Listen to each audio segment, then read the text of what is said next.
in Kansas anymore. You have my curiosity. Are you telling me you built a time machine? The Force will be with you.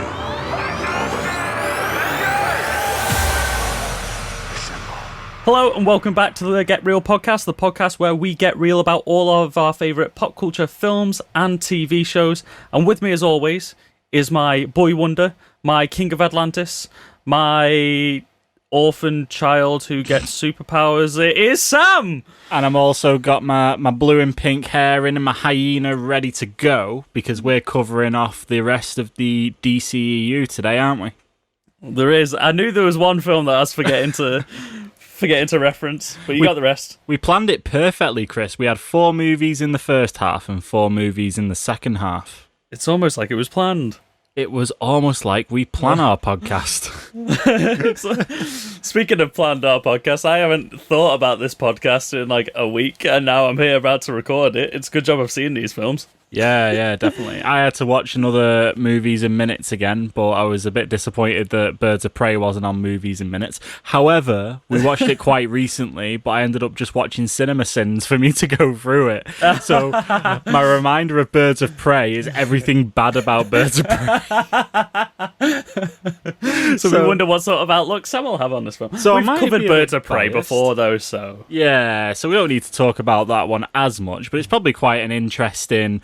retrospect on it from when we watched it after when we recorded the episode straight after we watched it and how we actually feel about it now, to be fair. Yeah, definitely. So, right. I mean, we should probably jump straight into it. We've got 4 movies to cover off in the space of an hour, so we better get this bloody DC train rolling. So what's the first one we're covering off? I believe the first one is Justice League. Oh, not the Snyder cut, because it's too early for that if you're listening to this in mid-2021. This is the cut we wish it wasn't. Oh, Justice League. So we've talked a bit about the Justice League already, but let's go into a little bit more detail. Sam, what do you think of this film? In a world before we had this podcast, we watched a film called Justice League. So we did. So the time we talked about it wasn't really under the scrutiny of being recorded while we talk about it. And boy, was it a film. Was it a film. It was definitely, we can't confirm it was a film. Just an absolute clusterfuck of just so much going on. Just far too much for a film. Like, of that length. See, I thought, because I rewatched this the other week before we even decided to do the DC retrospective. It was just trending on my Netflix, and I was like, fuck it, I'm working, I may as well put it on in the background. And I realised how little fucking happened in this film, and the only stuff that does happen is not interested in the slightest. No, it's like nothing happens, but a lot happens at the same time. Yeah, it's like a lot happens, but when you compare it to Batman vs Superman, fucking nothing happens. No. I mean, this is DC's answer to the Avengers, isn't it? Let's be honest. That's what they're trying to do here. They wish. So you take the Infinity Stones and you spread that maybe 1 per film, and then you take 3 mother boxes and then put them into 1 film, and it's just it's so much. It's far too much. Like, I watched Justice League in 4 minutes. And I wish I had only watched it in 4 minutes. And by the time I got to like 3.5 minutes, I was like, I'm so lost. Like, there's so much going on. You're introducing the Flash, Cyborg, Aquaman. You're then introducing the concept of the mother boxes. You're then introducing the concept of Darkseid and Steppenwolf and all that sort of stuff. And then you've got to build connections with all the characters. And then you've got, it's too much. It's too much. The only thing that this film kind of had going for it is the fact that, like, with the Marvel films, they've reintroduced us to characters that we fucking know everything about. Oh, and sorry, they killed Superman the film before, so you had to bring him back. Yeah. So the only like upside I see to this film is the fact that they didn't treat their audiences like idiots, and they're like, you know what these characters are, basically, so we don't need to do that much. But that doesn't mean that it's good. No, it really doesn't. They didn't treat us like idiots, fair enough, but you fucking treat the characters like idiots. Yeah, I think it was tough, because when I watched this film, I kind of had the wool pulled over my eyes a little bit, because it was the first time we had the Flash in a movie, like a modern movie anyway. Mm-hmm. and Cyborg and Aquaman. So we got to see all that, and all that was really cool apart from the Flash's run. And some parts of like, I understand his arc, but it was just a shame that he wasn't, he is the Flash. He's already a superhero. He's already been doing stuff. And you had this really cocky Barry Allen that you saw in Suicide Squad where he's, interacting with Captain Boomerang. And then you get this kind of incapable Barry Allen, like, in there, who's just not very confident. Nerdy, little, weird, like, Netflix special comedy. Yeah. Like, I said last time, I've got some things to say about The Flash, so I may as well say it while you're talking about it. The Flash is one of my favourite characters. He's so fucking good. In this film, he is trash. Like, this version of The Flash is not good. But like, Ezra Miller could be a really good Flash. He could be, but he's just not in this. Like, they don't understand the character of Barry Allen, and I'm all for, like, adapting stuff and changing stuff and stuff. But, like, when you choose a specific, like, with a character like this, it's got such a legacy to it. So they've chosen Barry Allen, and they gave him the backstory of Barry Allen, but he acts like a weird, nerdy version of Wally West. It's not Barry Allen in the slightest. It's like making Hal Jordan Green Lantern, but then giving him all the qualities of Kyle Rayner or Jon Stewart. Like, Jon Stewart's thing is, like, he's a military guy. That's not Hal Jordan. Like, he's just the wrong version of the Flash. It doesn't work together. And like you said, like, none of his jokes land. You can tell that most of the stuff of the Flash in this film is a reshoot, and it's Joss Whedon trying to inject what he thinks the studio wants of comedy, but it just doesn't work. Every part of that character falls flat, and so does the character literally fall flat on his face. He can't run. His only thing is that he runs really fast. You would have thought the kid would be able to fucking run. Yeah, it's odd, isn't it? It's. I mean, you only have to watch the Flash TV show, and as much as I kind of don't like procedurals like that, because I find it hard to keep up with them. Like, I find it hard to watch them. Yeah. And then only like once every 4 or 5 episodes, something big happens that moves the plot along.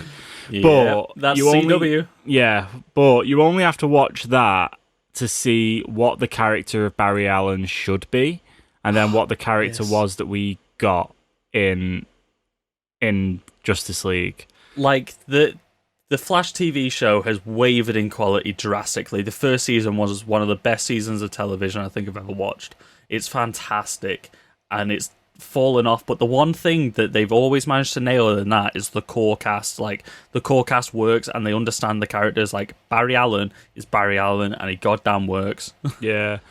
Isn't it funny that both Ezra Miller Flash and I was about to say Barry Allen Flash, but I can't remember the name of the guy. Grant Gustin, that's it. They were both in an episode of The Flash together, weren't they, in that crossover episode? Yeah, they did Crisis on Infinite Earths, and we finally got the acknowledgement that they are the same multiverse. Ezra Miller Flash appeared on the TV show, which is amazing because DC were being so awkward, and like the TV shows had to cut out characters that they set up and stuff because they couldn't have 2 versions of the character, one on TV, one on the films at the same time. Yeah. And then they ended up changing that. They were like, nah, fuck it, you can have your own version of Superman, you can have your own version of this, that, and the other. So we finally got the crossover between them. But when you've already got the concept of the multiverse ingrained into DC anyway, I mean, you only have to play Injustice to know how crazy a multiverse can be. You only need to watch, episode 1 of season 3 of The Flash to know that the multiverse is in there, or any episode of the Flash TV show, because he's always fucking up the multiverse. Yeah, literally. But like, they were just like, no, it's a different multiverse from our multiverse. Oh. And now they're like, no, it's the same multiverse. The whole point of a multiverse is that it's infinite, so technically the DC multiverse and the Marvel multiverse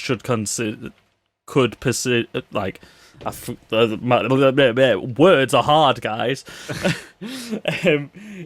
In concept, the DC universe and the Marvel universe should exist in the same thing because the multiverse is infinite, so they should both exist in the same thing. But obviously, because of licensing issues, they don't. Mm-hmm. But that's the way that the multiverse should exist. Like, the concept of the multiverse, that means that the Marvel universe exists inside of our real universe right now. There's a different version. Anyway, back to Justice League.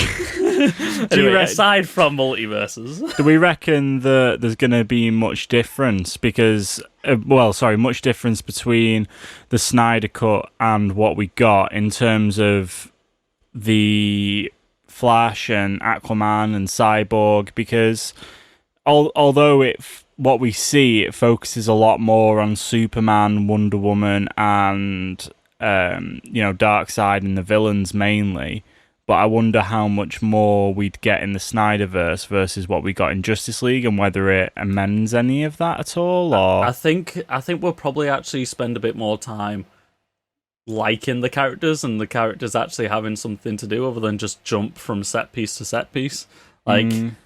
Zack Snyder's version of Cyborg was so fleshed out, and it seems like a much better character in this. Like, in the version that we got, he's just not great as a character because he's just non-existent. He's just almost not there for the entire film. It's going to be forget cyborgs in most scenes. It's going to be so interesting to see how different it is versus what we got in the current Justice League. I think they're going to be completely different films at this point, because it's painfully obvious, like, from what the first trailer was, and like the difference between the scenes, what's reshoots and what's not. And it's just painfully obvious, the difference between the two. And so I don't think, like Zack Snyder said, you probably saw less than a quarter of his film in that version of the film. And I think that might be right, because it's painfully obvious, all the fucking reshoots and everything like that. And it's just dumb changes, like, ugh. It's just a non-event film. Like, I watched this in the background and I was just there like, this film literally has nothing. It's just meh. The characters are awful. Like, even like Wonder Woman in this gets mistreated. Like, she does nothing. She freaks out at Batman once. Like, what does Wonder Woman do in this film other than have a meeting with Cyborg in a street? Yeah, that's why I think you see her a lot more focused on the Snyder Cut stuff, because she did get a little bit underplayed. She had a really good intro with the when she goes into the building, and is it all the bank robbers and stuff, I think, from what I remember? I think that was Zack Snyder's footage, to be honest, because we saw parts of that in the original trailer, didn't we? Yeah, we did, yeah. And she seems to act a lot more like Wonder Woman in Batman vs. Superman and Wonder Woman in that scene, and then the rest of it, she's just like a different character. It's such a shame, because, again, the casting side of stuff was also pretty good. I mean, we had J.K. Simmons as Commissioner Gordon in this, and I remember when there was all the hype leading up to it, you had that gritty image of him in a gym, and he was just absolutely ripped with a big mustache, and it was like... So that was actually for a different film. That was actually shot, like, that photo was a few months old by the time he posted it. It's come out now, like he said. That was for, I think, Father Figures was the name of the film. Oh, no way. And Ed Helms comedy, I think it was. Ed Helms and Owen Wilson. Yeah, he got fucking shredded for that and just kept it up for Justice League. He's kept it up since, apparently. You've seen it, like, Whiplash and everything like that. He was shredded as well. Like, he says he's in the best shape of his life now. Yeah, it's crazy. But all that hype at the time, like, to see them all on screen together, and then there was just that trend of problems and more problems. Do you want to talk about Mustache Gate? Well, because I don't think we've spoke about this on the podcast properly. Well, the thing is, Chris, when I watch this film, I'm not the most observant of people, and I couldn't really tell where the mustache was and wasn't at the very, like, when I first watched it. But like I said, I've got the wool over my eyes, and in hindsight, when I go back and watch it, I can absolutely tell where the mustache is. I was going to say, like, even when we first saw it in the cinema, it was painfully obvious. Like, Henry Cavill is a stunning, magnificent version of what a man should be. Like, let's face it, that man is Superman in real life. And he also pulls off a mustache. He does. The mustache looks incredible. But in that film, somehow they make him look horrendous. His face just looks awful. It's just past the uncanny valley. He looks like a PlayStation 2 cutscene. Yeah, I think it was that video cam footage where that kid's asking him questions, and I get what it's trying to set up. I get it's like, reminding you of him, and I get it's like, he's gone and this is this kid talking to him, and he's, it's meant to be nice. I get that. But his face does look incredibly strange. The one thing about that scene that makes it worse as well, so, like, this is meant to be some, like, endearing moment of, like, he's talking to, like, these kids and stuff like that, and he's meant to, like, look, like, happy and hopeful about the future and stuff like that, and he's thinking about Lois and stuff, but because his mustache, his top lip, the CGI top lip, he just looks really annoyed at the kids. Like, he looks like he's about to fucking laser beam through this kid. Yeah, and I mean, it kind of had that effect with, when they revive him and whatever, and he's trying to kill the Justice League, and but it's awful. The slow motion grin thing that he does at the Flash. Yeah, when his eyes turn and he looks, and then the Flash is his like, top lip what? just peels back to reveal his teeth. Yeah, and that's where it really starts to shine through. But it does make me think that did he, in the final scene where you see them have that bloody race or whatever, to prove who's the fastest, has he got a CGI lip there? Yeah. Okay, right, never mind. I don't know if there's a single scene in this where he doesn't have the CGI lip. I think it was all fucking reshot. Yeah, I mean, I can't. I think there were maybe the moments where he went back to Smallville with Lois Lane. I think maybe even that in the cornfield, that's a lot of CGI mouth as well. Oh, interesting. They must have reshot a hell of a lot of it then. This is what I'm saying. Oh, it's just not a good film. It's just not. No, it's like Batman versus Superman. We would choose to rewatch it, and it has got good elements to it. I can't think of a single good element of this film. I don't know why I bought the Blu-ray of this.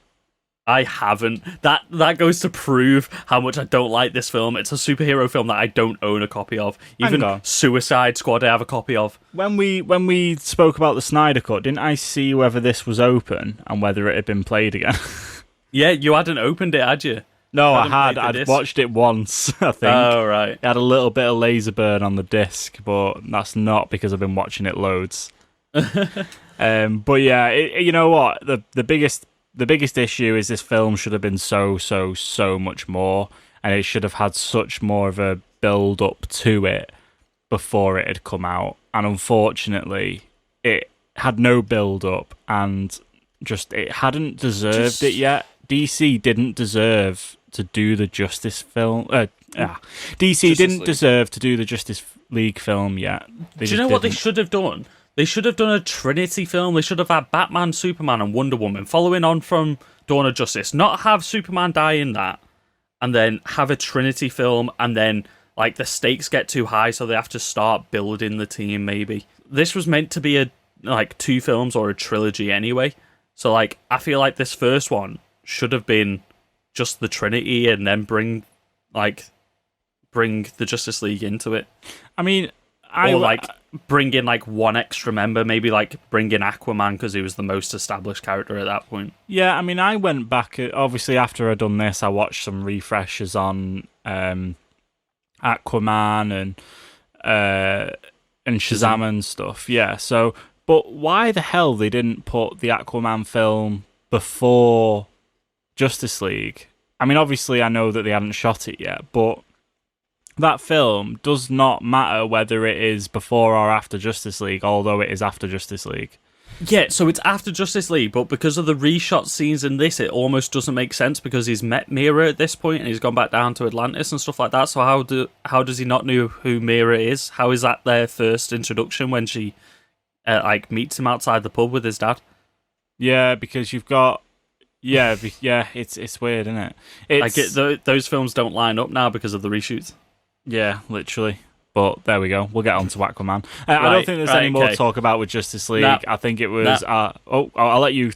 You're raring to go, Chris. I'll let you go. I just wanted to get the rating in there. I just wanted to finish it. I just didn't want to talk about this film anymore. Sam, DCU or DC Poo? DC Poo, definitely. It's just a DC Poo. It just has to be, and it shouldn't be If you told 13-year-old me that you would really dislike the first ever live-action Justice League film that we had, I think my 13-year-old self will cry. Yeah. Like this was the film that I was looking forward to more than the Avengers or anything.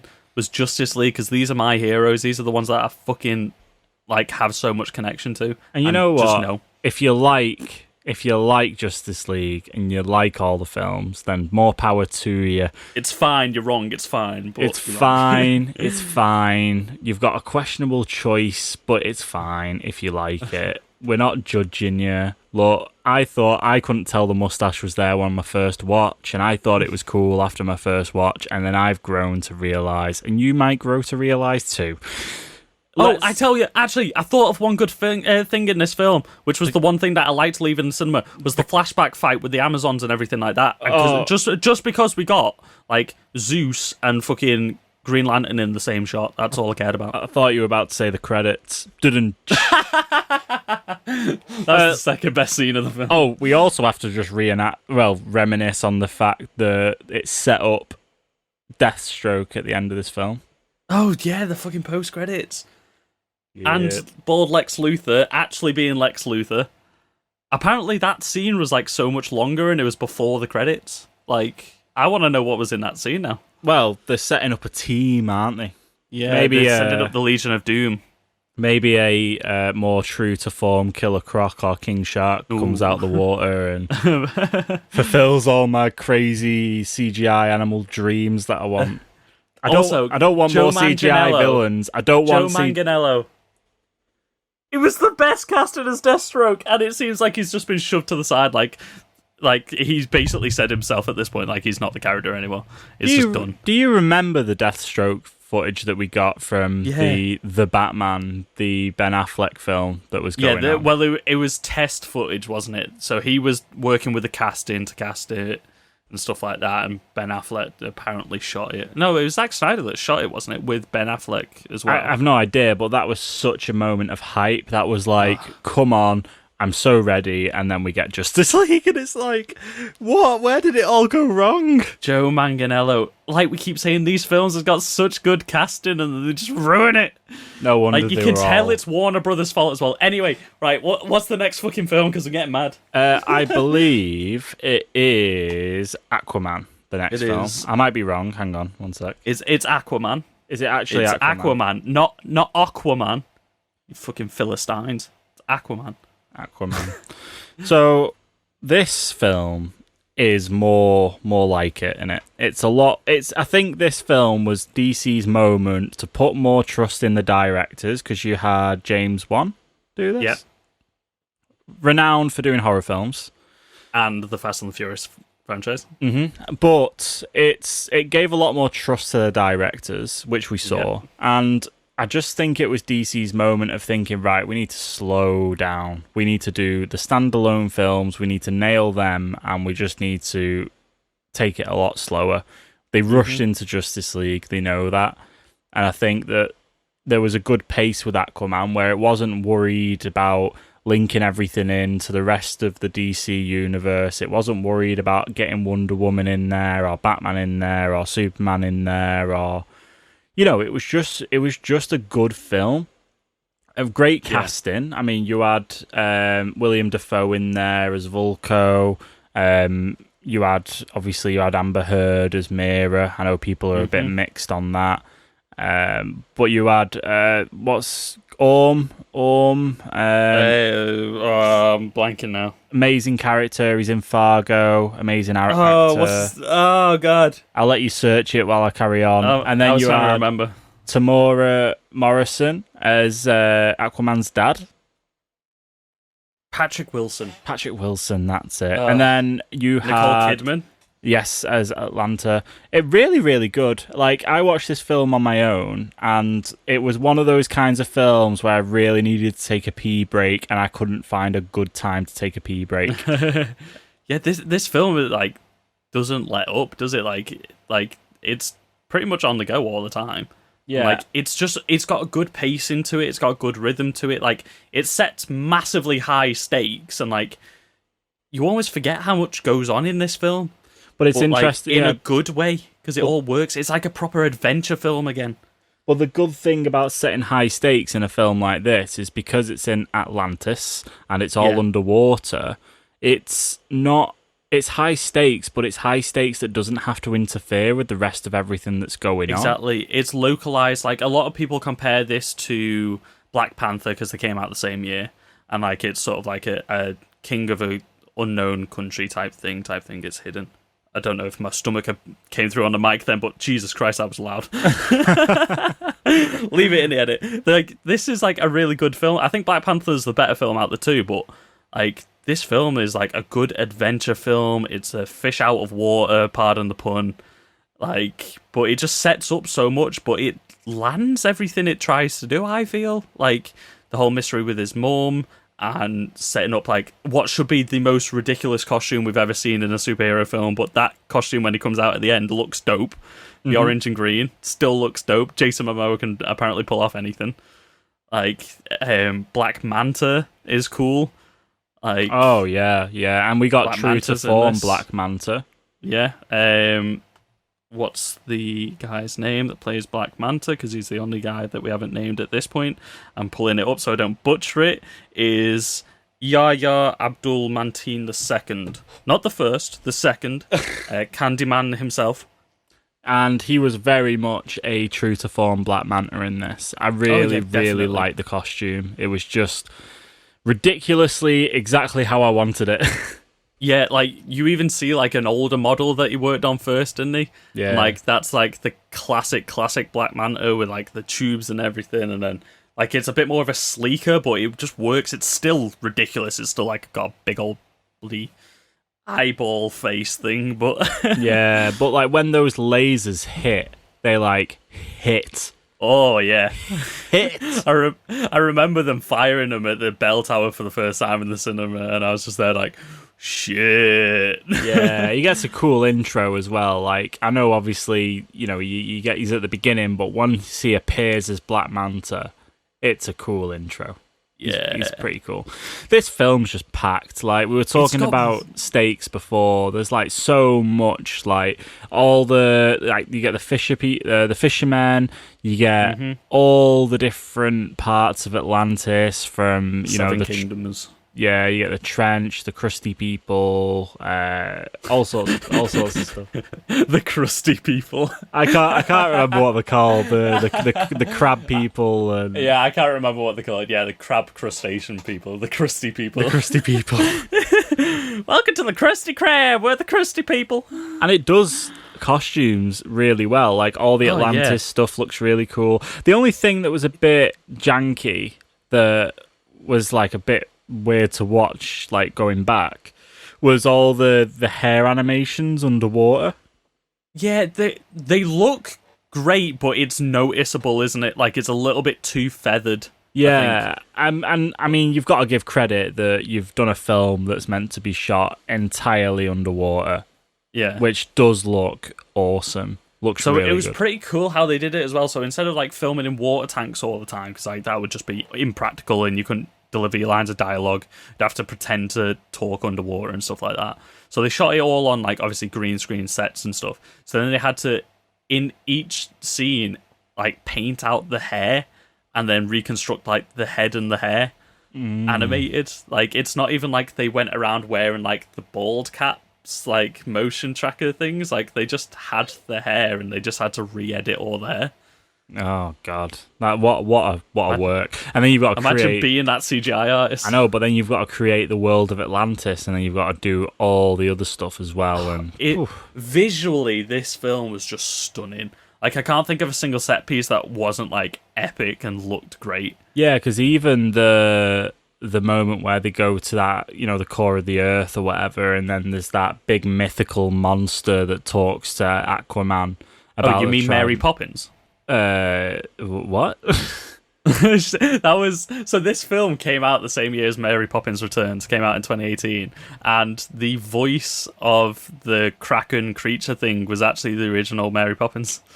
The original Mary, like the original, not the one Yeah. that got released in that film. The same. No, not Emily Blunt. It was the original one. Oh right, okay. What's her name's now? It's fucking blank. I'm blanking on it. Julie Andrews. Wow. Yeah, it was Julie Andrews. So there was a Mary Poppins film came out, and it didn't have Mary Poppins in, but this had Mary Poppins in. But Aquaman had Mary Poppins. Yeah. And then you've got Tamora Morrison, I think I mentioned before, Boba Fett himself. Yeah, Indeed. I enjoyed him in this. Jango Fett. Well. More Jango than Boba. Well. He's both now, but he was more Jango He's than going Boba. to be both. Ooh. In The Mandalorian, apparently, which is cool. Can't wait. Cannot wait. Apparently, he's meant to be playing like a couple of different roles, so I don't know whether that's like helmeted or like whether he's play playing a million clones. Yeah. Yes. In the Mandalorian TV series, you've just got like a load of clone troopers just go out of nowhere, and it's like, yep, we're just gonna do it. So it was like, by the time this comes out, it was over a week ago now, but there was Father's Day, and you always get the hilarious Jango Fett Father's Day memes where there's just a queue of fucking clone troopers out the door. Waiting to wish him a happy Father's Day. Oh, amazing. I think that kind of wraps up Aquaman. Like, it was DC's moment when I was watching it and I was like, you know what, this is good. And if DC decide to just do standalone films, build these characters up before we see them on screen together again, yes, I'm down. But like, it's going to be... It just goes to prove how good these characters are when they have time to breathe and like become their characters. Yeah, exactly. And you like literally you give them their own film and you put them through those arcs so that something like Justice League means more. Yeah, like you can't just jump into it. Like the reason Avengers works, like, is because we've had films and films and films setting them up. Like you look at like, it's amazing how much character development these characters get inside of the event films, like the Avengers films, but it's because you've had these films setting up their arcs and then their arcs finish and like come to fruition in the Avengers films. You can't just have somebody start and end like a massive arc in those films. It just doesn't work, so the characters fall a bit flat. Doesn't it upset you a little bit that you're not going to get a Justice League film with these characters in again after they've done all this build-up? We'll see how the Snyder Cut's received, and let's see whether fucking Warner Brothers go back on what they say. They will be like, because they've gone back on everything else that they've said, haven't they? Here's a multiverse where the Justice League film hasn't happened yet, but everything else has. I've actually seen a few articles lately saying it's just there, like, in the multiverse, we could potentially see a version where, like, the original Justice League and the Snyder Cut are both canon, and we'll just sort of like rewrite which fucking version of the universe we're in. I mean, with a multiverse plot, you could pretty much do whatever you want. You can literally do anything you want. So whatever, I suppose we'll see. But that probably wraps up Aquaman for us. So yeah, would you give it? Yeah, DCU, DC poo. Yeah, that's a DCU. You're not DC pooing in any of these waters. Nope. I would say potentially this is the second best DCEU film. It makes me wonder what comes first for you. Was it Wonder Woman? It was Wonder Woman. You're right, it was Wonder Woman. Potentially dethronable by Wonder Woman 84. Potentially, yeah. Potentially. I think this and Man of Steel are pretty close for me. Really? Yeah. Well, I like Man of Steel. Well, I'd give it a DCU as well, but that's interesting because we're going to talk about a film that ranks pretty close for me, which is Shazam. Okay. I really liked Shazam. Like, it was not a DC film for me. I know it's a DC character, don't get me wrong, and I know where it sits, but it was just so separated in terms of tone, in terms of characters, in terms of, it's this crazy magic wizard that grants the power of Shazam. When he shouts Shazam, he turns from a little boy into this absolutely shredded Zachary Levi. It's so out there, but it feels like Shazam could just be its own thing. Like, it doesn't need to fit into the greater DCU. Yeah. Like, and that's what I really enjoyed about it, like the tone and stuff. And again, casting's really good. Zachary Levi, Mark Strong. Do you think your impact of this film was swayed by your mind crush on Zachary Levi? Well, I did watch a bit of Chuck back in the day.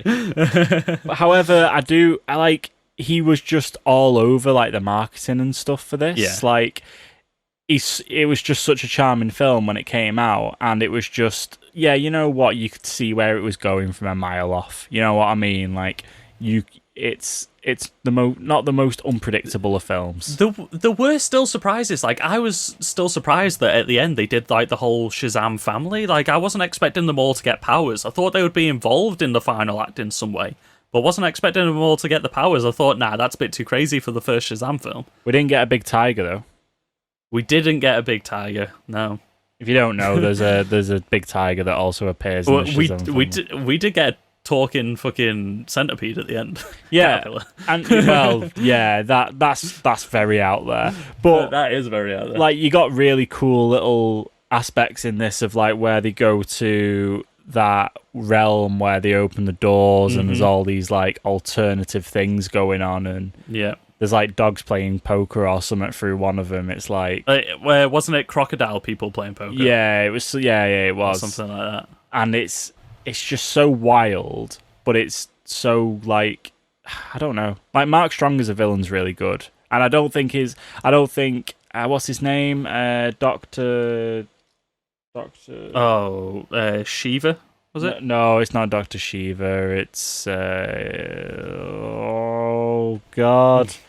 I've had to close down Google, so my thing doesn't crash again, so I haven't got it. Give me a second, because he's a pretty... Were you waiting for me to Google it then? Yeah, you're the king of Googling stuff. I'm on IMDb in it right now, on my phone. I'll race you. Dr. Savannah. Savannah. I was close with Shiva. Yeah, well, you were thinking Queen of tiger. Shiva. You were thinking tigers. Yeah, I was. Yeah. But yeah, no, like, Asher Angel's really good as Billy Batson. Yeah, like, just getting Mark Strong as a villain was just wicked. Mark Strong's just a great actor. Yeah, he's wicked. Yeah, like, it was just good. Like, I don't think there's anything wrong with Shazam. And for me, I could watch this, like, over and over. Whereas, okay, so I haven't seen this since we saw it in the cinema, but I'm really itching to. Yeah, you should definitely rewatch it again. I think if you rewatch it again, I think it'd rank a lot higher than what you think it would. Oh no, it ranks high for me. I think this is a really, really charming film. Like, it feels like a Christmas movie that we grew up with. It has almost like Jingle All the Way type vibes to it, like, or wait a second, Big, or wait a second, Chris. Wait a second. What? Are you saying, because Shazam takes place around Christmas, are you saying Shazam is a Christmas film? It is a Christmas film. Oh my goodness! It's based around Christmas. We've got a Christmas film. Everyone, forget this is. It's like Iron Man 3 is kind of a Christmas film. Forget your Die Hard. Forget it. Die Hard is a Christmas film, and I watch it every Christmas. I'm gonna watch Shazam every Christmas from now on. So it is kind of a Christmassy film, but like it reminds me of those sorts of films that you would watch around Christmas time, like, you know, like the throwback 90s like comedy pseudo adventure films type thing. Yeah, and it's a really charming family story. Like, that's what ranks it so high for me. Like, the element of family in this really landed for me. Like, the way that all the kids come together and stuff like that really worked for me. I forgot, I always forget about the kid that plays the young Shazam. What was his name that you said? Asher Angel. Asher Angel. Because all I think of is Zachary Levi as Shazam, because Jack Dylan Grazer, I just had to find his name, is Freddie Freeman. Like almost stole the film. Like, he was the child lead in this film for me, almost more than Billy Batson was. Yeah, for sure. Because we have so much Shazam rather than a lot of Billy Batson. And plus, it had a Superman cameo that wasn't absolutely forced down your throat. And it wasn't actually Henry Cavill. Yeah. I think it was pretty funny that they didn't have his face in it. Yeah. Like, it was pretty funny that... Do you remember the trailer for this? Like, I remember seeing the trailer for this, and I was just so hyped. Like, it had that really cool electronic theme to it. Yeah. And you had all the montage of him finding out his powers. I can just remember this dun dun like that music to it. It's just wicked. And also you had all that creepy aspect of the 7 Deadly Sins that... See, that's the bit that doesn't work for me. Just like grey smoke monsters. Well, you want to criticize Wonder Woman for having a fiery grey monster at the end. Like, this literally has 7 of them. yeah, it's that typical DC trope. But at least Mark Strong didn't turn into a CGI grey monster. He had one living inside of him. He had one living inside with him. But I really thought the designs of them were pretty cool. Like the Greed one, how its whole mouth opened up and stuff. And the CGI grey monsters, but they're not like in fucking grey smoke and...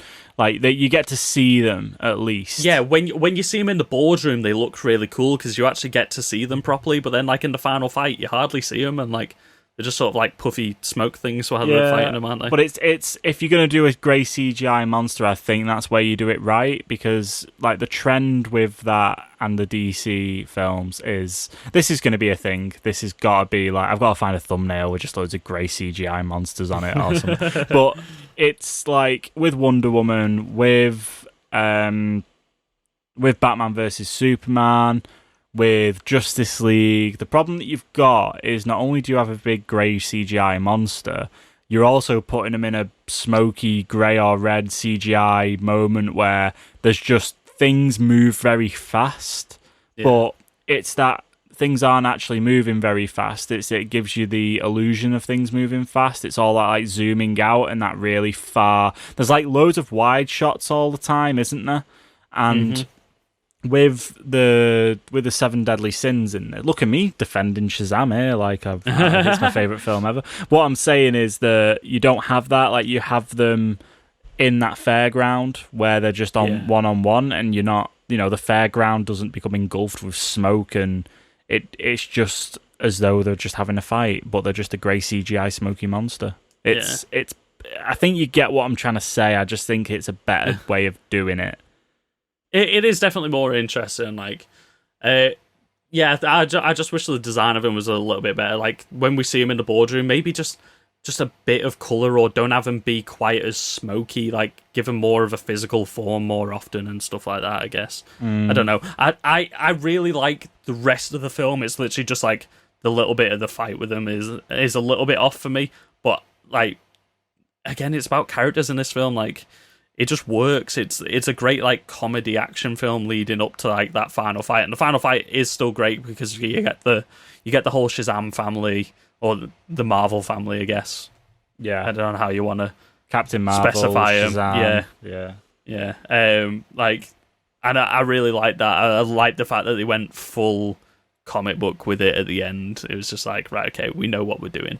And like they laid enough groundwork beforehand that you were on board for this happening. You had supported the kids getting these powers and stuff like that. It was really cool. And I forgot how happy this film made me feel, and when we went to see it, it was quite quiet in our cinema, but I know there was like a few empty seats down from me, and then there was like probably like a 6-year-old kid or something went to see it with his mum, and the little kid was so fucking sweet throughout the entire film. He was so hyped, and like he was cheering along for Shazam and everything like that, and then like once he like caught onto the trend that he said Shazam every time to turn into Shazam, like he started shouting it along with Billy Batson, and it was the most adorable thing in the world. And like he shouted it one time, and I sort of looked over at him, and his mum thought like I was a bit annoyed because like he was being loud, and just gave the kid a little thumbs up, and the kid was like well happy. I was like, that's just made this film even better for me. And that just reinforces that it's just a feel good film. It's just so feel good, and it's got the craziest bloody post-credits sequence, because even I was like, we both had to Google what is that. Like I can't even remember what it is. It was like some weird caterpillar thing with something plugged into it, and I Googled it afterwards, because you're normally the king of post-credit sequences. I normally ask you after the cinema, and you're like, yeah, this is what it is, this is what it's setting up. But this time it was like, bro, I've got no idea, so I Googled it, and I told you what it was. I'm not up to date with my Shazam. I'm not up to date with Shazam. I think I've read one Shazam book. And I think I Googled it, and I said, oh, right, it's this, and you were like, nope, doesn't ring a bell, so at least that gives us something to be excited about. Doesn't he have like a alien mech suit or something? I have not a clue, but I'm sure like the caterpillar lives inside like a giant body or something like that. Shazam 2 is a thing. I believe it it's is. a thing. David S. Sandberg is working on it again. He's the director of the first one. And it'd be cool if it does feature Black Adam, but I think Black Adam's getting its own film, isn't it? Yeah, he is getting his own film. I would like to see Black Adam as the villain in this one as well, though. Or maybe like a reluctant team-up type thing. Yeah. Classic, they fight each other and then they team up to fight something else. Just to fight a robotic maybe not like that. caterpillar. You got the bit of Black Adam in this as well, didn't you? When they told the history of Shazam's like chosen one. Oh, I suppose he did a little bit, didn't they? And plus, it started with that cool. really nice flashback. Oh well, there was a car crash, but it was an okay flashback. It was good. Right, Shazam, DCU, DC Poo. DCU, Yeah, definitely a DCU. And then that lands us on our final film of our little retrospective until the Snyder Cut, or until Wonder Woman 84, whichever one comes first, because delays are a thing. We are on Harley Quinn Birds of Prey, which was one of the films we've actually talked about. Of one Harley Quinn. Yeah. Oh, well, it depends on if we're talking about its original name or if we're talking about its correct Birds name. of Prey. Yeah. No, Harley Quinn. Wasn't it Harley Quinn : Birds of Prey? I don't even. I think they realised that they needed to put the focus on Harley Quinn. So then they called it Harley Quinn. Well, they Birds already of Prey. put the focus on Harley Quinn by making this film all about Harley Quinn and not about the Birds of Prey. Well, but yeah, that's essentially what Birds of Prey is about. It's not about Birds of Prey. It's all about Harley Quinn. Literally Harley Quinn. Like, they become Birds of Prey for like the last 5 minutes. Yeah. However, this film was a little bit mixed, I think. I think people were a little bit on the fence of whether it was actually a good film or not, because obviously DC went from having really, really massive stakes, and not to say that Aquaman's got small stakes, but after Justice League, they like really pulled it back a little bit, didn't they? And they tried to keep stuff a lot more localized within the characters and their plot. And they definitely did that with Harley Quinn Birds of Prey, especially after we had something like Suicide Squad, where they'd gone and saved basically the world from Enchantress and all that sort of shit. But yeah, it was nice. Like, Shazam and Birds of Prey were sort of like small localized stories that it meant you were able to focus on character a lot more and stuff, weren't you? Yeah, and I know a lot of people have problems with how Harley Quinn's been portrayed in this, and I think people thought that she was maybe portrayed a little bit. On the whole, I would say like 90% of people really liked this film. Like, I didn't see much backlash. I know there was a bit, but not much. Like, on the whole, like, I thought like I was in the wrong for like I liked this film. I don't think it was as fantastic as everybody else seemed to think it was. So I thought I was sort of in the wrong. Like, I haven't seen that many people hating on this film. No, well, let me have a very, very quick... I thought I was in the wrong for just not thinking it was the best film ever made, like a lot of people were saying online. Because it was like this girl gang team-up thing. But I was like, yeah, but the film's... It scored lower on IMDb than what Shazam did, but it got 79% on Rotten Tomatoes. Sorry, that's respectable. Rotten Tomatoes. Rotten Tomatoes. Yeah. I don't know. The best parts of this film for me when it was literally Harley Quinn and then Ewan McGregor. They were literally the best parts of this film. Yeah. Everything else kind of really didn't need to be there. Yeah, if you got rid of a lot of the other crap, it probably would have been a more concise, logical story. Yeah, literally. I think the characters and stuff were there to get bums in seats. Yeah. Like, if you got rid of the Birds of Prey and just had Harley Quinn versus Black Mask, I think it would have been a really great film. Yeah, it was fun. It was definitely a fun film. I thought the stunts and the action and stuff in there was sick. Like, there's the bit where she throws a hammer or a crowbar on the floor and then it flies up off and hits that guy in the face when they're in the warehouse. There's lots of really, really... it's got that kind of Suicide Squad-y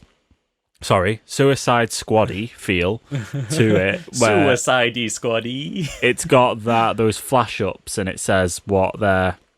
vendetta is against Harley Quinn, and that works a lot more in this film. Yeah, because it's Harley Quinn reciting everything, isn't it? And again, we should have got this before Suicide Squad. We should have got this before they try and put more characters together.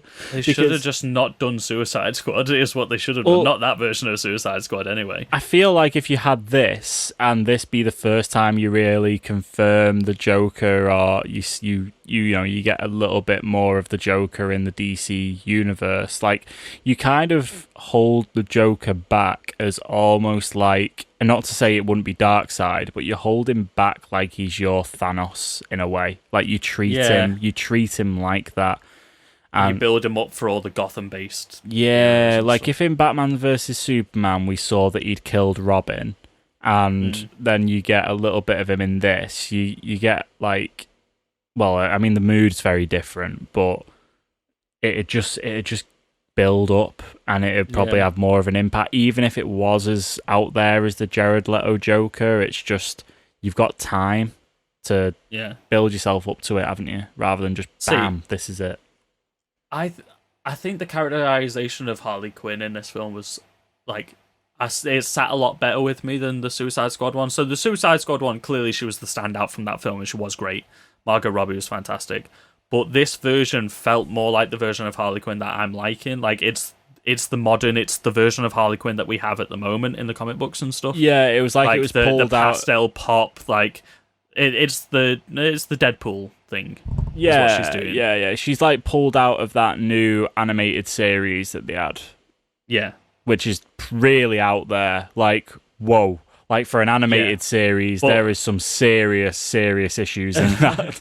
But that's just based off the new Harley Quinn comic book run at the moment. Like, that's been going on since, like, just before the new 52. It's like Harley Quinn collided with Rick and Morty a little bit with, like, how literally crazy it goes. It's like, whoa. Oh, they've just done Old Lady Harley as well, ripping off Old Man Logan. Amazing. Like, which is pretty cool. Like, she's literally just the Deadpool of the DC universe at this point, and this film set that up a lot more, and I think it works more for this version of the character that we got. It works better for the Margot Robbie version, so, like, I think this is a really good film. I just don't think I was quite as swept away as everybody else was. And again, they're on the right track with stuff like this, and give it a style, which they have done. And you got the hyenas, and you got, like, the Cassandra Cain thing was that's the MacGuffin of the film, isn't it? Well, she is the MacGuffin of the film. But, like, Black Mask, like Ewan McGregor as Black Mask, I was so excited because I love Ewan McGregor. I'm a massive Ewan McGregor fan. Like, I've even watched that. He was in a little docu-series called The Long Way Round. Long Way Round, yeah. And if you've got to watch that. Like, if you like Ewan McGregor, you've got to watch that and watch him go on a motorbike all the way around the world. It's ridiculous. Yeah, but like Ewan McGregor's just great. Like, and I liked the slightly different version of Black Mask that we saw in this. Yeah, I liked how he was like a bit eccentric. From the gangster. Yeah. He was sort of like a pastel gangster, wasn't he? Like, he definitely fit into Harley Quinn's world. Yeah, like he was a bit mentally unstable, but he was a bit like, I don't know the word that I'm looking for. He was just a bit like is campy. Flamboyant. Yeah, I was about to say campy. It was campy, yeah. Like, there was definitely a lot of... we spoke about this in our review of it. Like, if you want to hear us talk about this for a full hour and a bit, go listen to that. Yeah. Like, there was a lot of, like, homoerotic subtones to him and Victor Zaz's relationship, wasn't there, and stuff. And, like, it was good. It felt like a fun, like, campy little, like... Yeah, it was good. It was a nice, interesting characterization for it. Yeah, it made it sit a lot more in the world, and it was a new, interesting take instead of Black Mask is just normally like a guy in a black mask and a suit, and he's just a typical gangster. Yeah, it was like give him that little bit more depth. Like, and you see that where he's got that family tied up, and they get to the young girl, and he's like, "Oh, you know what? I won't peel your face off. I'll leave your face on." And then he takes the mask off, and then he's like, "Oh, take a face off." And it's like, he just nails it. Like, and obviously they give him the most unceremonial ending to a character.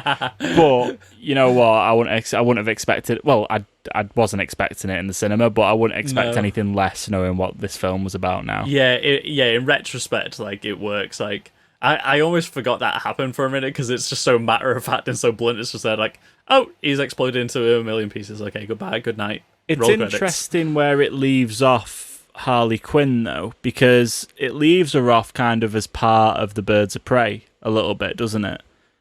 So it's kind of, yeah. It's like, would you then put her in a Suicide Squad? Would you then get her to go back with the Joker? It's like, where do you take her from there? I think she's better off being sort of not with the Birds of Prey. I think if you're going to do Birds of Prey again, you need to give those 3 characters room to actually breathe and become characters in that film. Yeah. Like, for me, this film, like, other than Ewan McGregor and Margot Robbie, it was also the actress that played Black Canary. I can't quite remember her name. If you can remember it while I'm finding it. And the Huntress as well was also... Mary Elizabeth Winstead. Yeah, but I just wasn't a big fan of, like, their characters. For me, Black Canary was the standout. She had, like, a more interesting character. Yeah, for sure. Getting the name up now. Well, don't forget, we've got James Gunn's Suicide Squad coming up, and she's in that as well. Yeah. Janie Smollett? Yep. That's how it's spelt, so that's how I'm saying it. If you want a podcast where we butcher names, this is the podcast for you. Hey, I nailed fucking Yahya Abdul Mateen II. But you said it so uncertainly again. I nailed it though. You're like, I nailed it with Mr. It's because you need to remember the full name before you can say it in one go. Yeah, I know what you mean. But yeah, I'm excited. I think, and I'm more excited now since I watched Birds of Prey and since I've watched Shazam and since I watched Aquaman, I think I'm ready for a James Gunn Suicide Squad. Yeah. And you just know it's going to be good. Yeah, and as much as I kind of want to see, I would like to see the David Ayer cut of the old Suicide Squad, but I think that now that we've got Harley where she needs to be at, and I think that they've kind of figured out now how to make a fucking superhero movie. With a unified vision. I don't want to say that, you know, Batman versus Superman and Zack Snyder's vision for those characters was a vision. But I think in terms of what you want to do to just build your universe and start creating a big old entertainment universe like Marvel did, I feel like they've got it. And I'm really excited to see people like Idris Elba and all that in Suicide Squad. Really excited for that. Yeah, definitely. Like, I think Harley Quinn works better as a character without the Joker, so it would be better to see her in a Suicide Squad without her entire arc being about the Joker. Yeah. What do you reckon? I think it'll give her character more room to breathe. Do you reckon that we will ever get a tie-in from Joker into the DCEU, or do you reckon it might just be like a multiverse thing? Or do you mean Walking Phoenix as Joker? Yeah. Out of curiosity, Ooh. I just want to know what you think. I don't know. I think it's probably just going to be like an Elseworlds thing. Like, he'll be part of the multiverse technically, but we won't ever see any connection to it. Like, it's not like the new rumors of what's going to happen with the multiverse and a certain Batman returning. You might have to tune in to next episode to find out a little bit about our thoughts on that. I don't think it's going to be like that. I think it'll just sort of like somebody will say, it'll be like, yeah, it's technically part of the multiverse, but you'll never know because you'll never see it. It'll come from like Todd Phillips on like some random show or something, and it'll be like, I think it would come from some sort of Warner Brother exec rather than Todd Phillips. Yeah, well, yeah, no, for sure. Right, Birds of Prey, DCU, DC Poo. It's a DCU. Yeah, I'm still not as hot on it as the other 3 films that we've. I feel like I need to watch it again. It's out on Blu-ray now. It's a really enjoyable film, and like it is a good film. I just wasn't like saying it was a 10 out of 10 like a lot of people on Twitter were. But yeah, it's great characters. It's a fun romp. It's just like it didn't feel like 2 hours when you were watching it, did it? It just felt like a really fun little. Yeah, a bit Shazam-y. Reminded me of how I felt like when I watched Shazam. But yeah cool. Right, I guess that wraps us up for the week, Chris, doesn't it? It does. So, guys, our socials. If you want to let us know what you thought about the DCEU or whether you thought it's all a load of DCE poo, you can check us out on Twitter, Facebook, and Instagram at GetRealPod. And you can also email us but you can email the email address, which is getrealpoduk@gmail.com. At. There's an at. Sam. Wait, I've not got. Oh, hang on. This ain't a Star Wars episode, Chris.